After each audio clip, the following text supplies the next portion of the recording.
ಮಕ್ಕಳೇ, ಬಹುಪದೋಕ್ತಿಯ ಮೂರನೆಯ ಭಾಗಕ್ಕೆ ನಿಮ್ಮೆಲ್ಲರಿಗೂ ಸ್ವಾಗತ.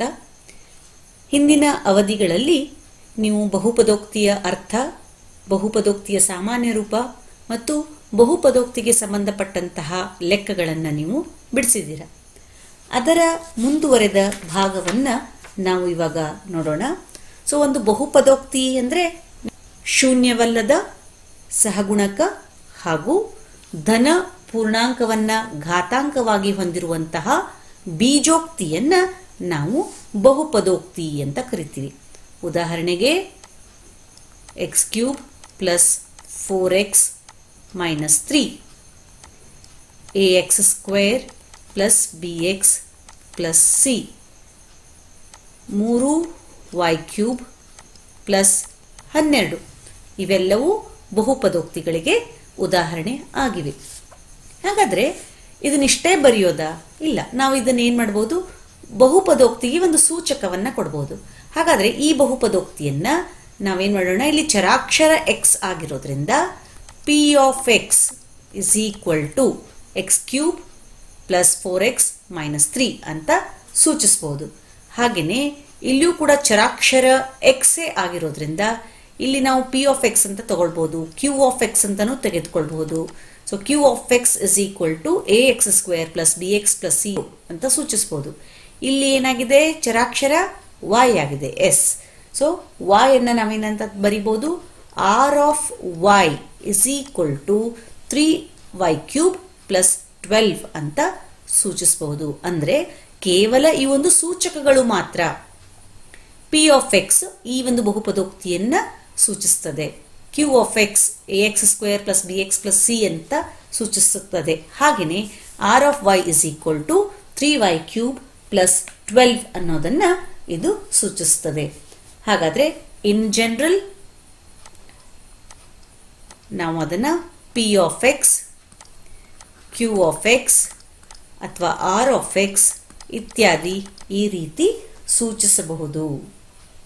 ಓಕೆ, ನೆಕ್ಸ್ಟು ಇವಾಗ ನಾವು ಬಹುಪದೋಕ್ತಿಯ ಶೂನ್ಯತೆಗಳ ಬಗ್ಗೆ ತಿಳಿದುಕೊಳ್ಳೋಣ. ಹಾಗಾದರೆ ಬಹುಪದೋಕ್ತಿಯ ಶೂನ್ಯತೆ ಅಂದರೆ ಏನು ನೋಡೋಣ. ಫಾರ್ ಎಕ್ಸಾಂಪಲ್, ಇವಾಗ ನಾನೊಂದು ಬಹುಪದೋಕ್ತಿನ ತೆಗೆದುಕೊಳ್ತೀನಿ. p of x = x - 3 ಅಂತ ಬರಿತೀನಿ. p of x = x - 3 ಅಂತ ಬರೆದಾಗ ಎಕ್ಸ್ನ ಯಾವ ಬೆಲೆಗೆ ಇದು 0 ಆಗುತ್ತೆ ಅಂತ ನೋಡೋಣ.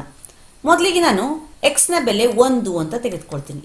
ಇನ್ ಕೇಸ್ ಎಕ್ಸ್ನ ಬೆಲೆ 1 ಆಗಿದ್ರೆ ಆವಾಗ ನಾವು ಇದನ್ನ ಏನಂತ ಬರೆಯೋಣ, ಎಕ್ಸ್ನ ಜಾಗದಲ್ಲಿ 1 ಹಾಕೋಣ. p of x = 1 - 3, that is equal to -2.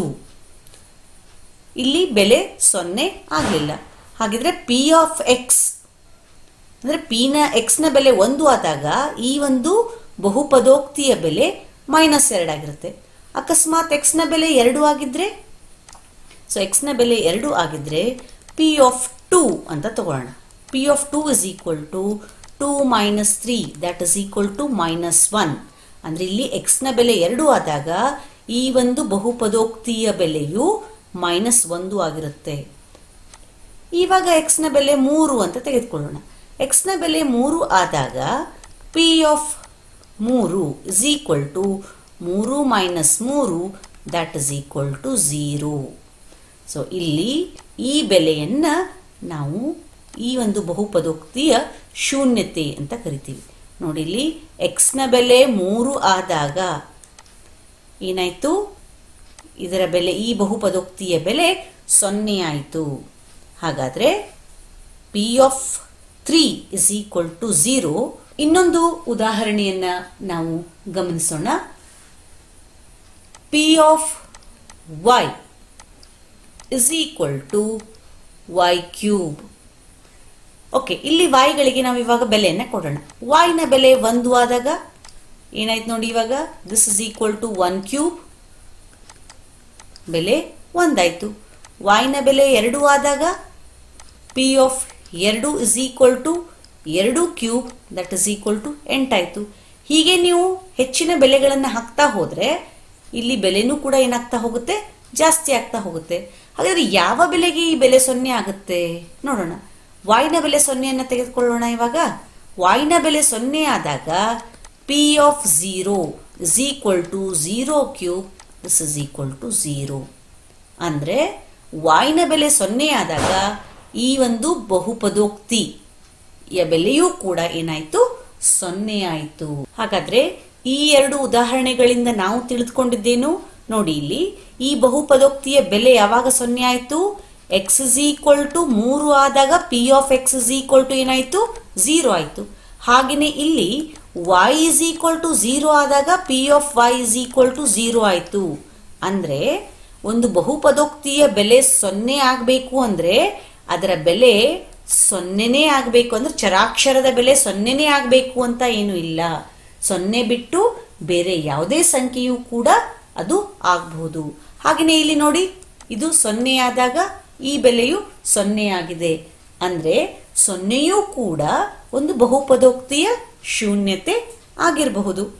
ಇವಾಗ ನಾವು ಒಂದು ರೇಖಾತ್ಮಕ ಬಹುಪದೋಕ್ತಿಯ ಶೂನ್ಯತೆಗಳನ್ನು ಕಂಡುಹಿಡಿಯೋಣ.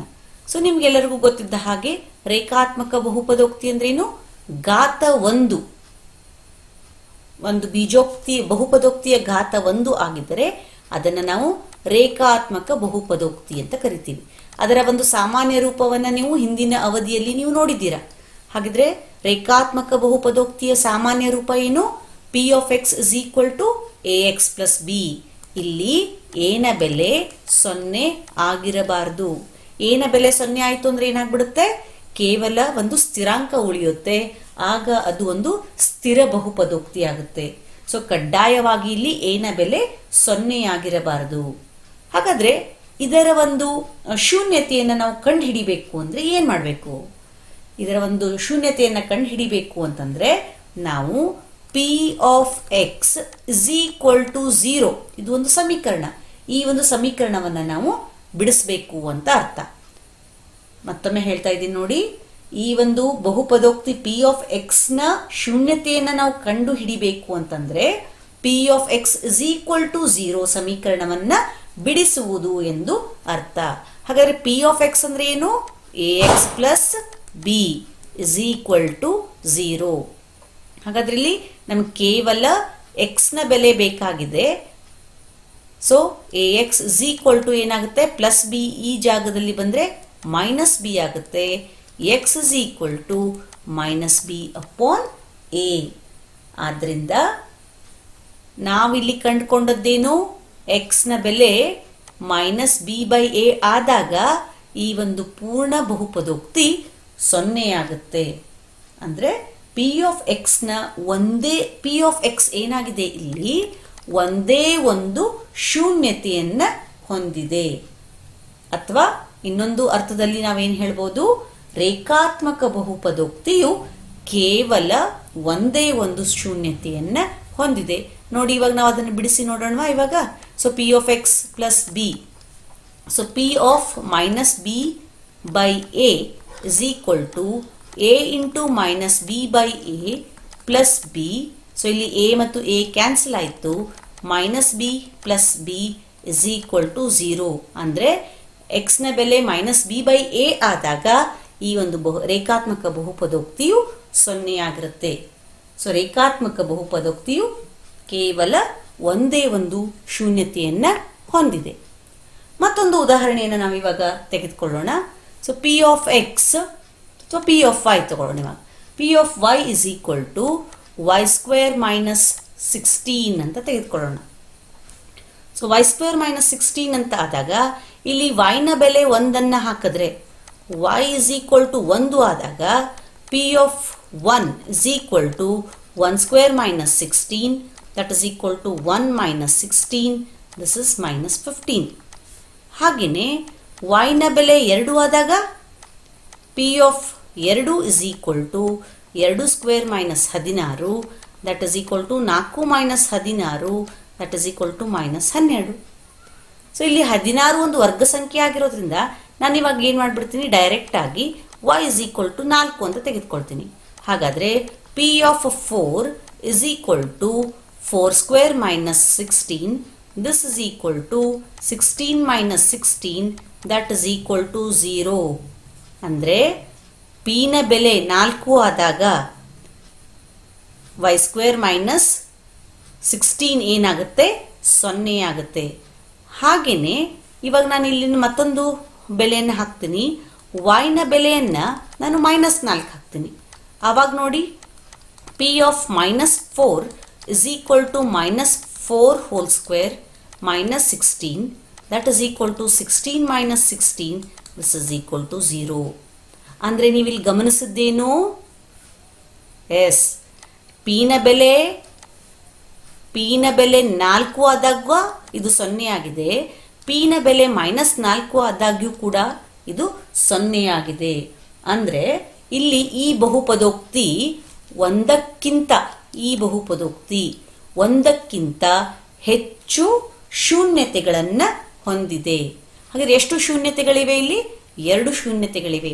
ಅಂದ್ರೆ ವರ್ಗ ಬಹುಪದೋಕ್ತಿಯು 2 ಶೂನ್ಯತೆಗಳನ್ನು ಹೊಂದಿವೆ ಅಂತ ನಾವಿಲ್ಲಿ ಹೇಳ್ಬಹುದು. ಮಕ್ಕಳೇ, ಮತ್ತೊಂದು ನೀವು ಕನ್ಫ್ಯೂಸ್ ಮಾಡ್ಕೋಬೇಡಿ. ಏನು ಅಂದ್ರೆ ಶೂನ್ಯ ಬಹುಪದೋಕ್ತಿ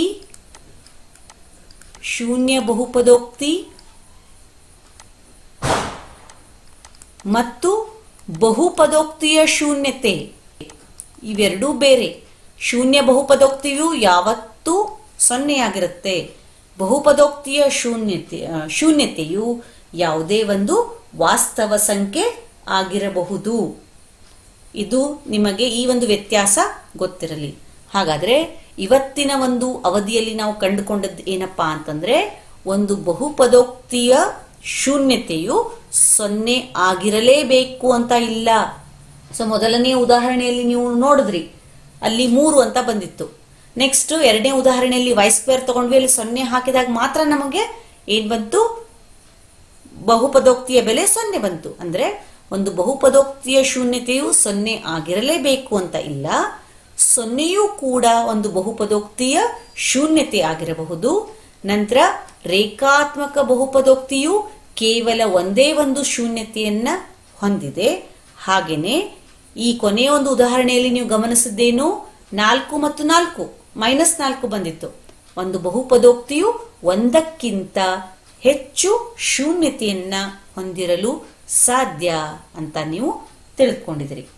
ಸೊ ಮುಂದಿನ ಒಂದು ಅವಧಿಯಲ್ಲಿ ಇದಕ್ಕೆ ಸಂಬಂಧಪಟ್ಟಂತಹ ಅಭ್ಯಾಸವನ್ನ ಬಿಡಿಸೋಣ.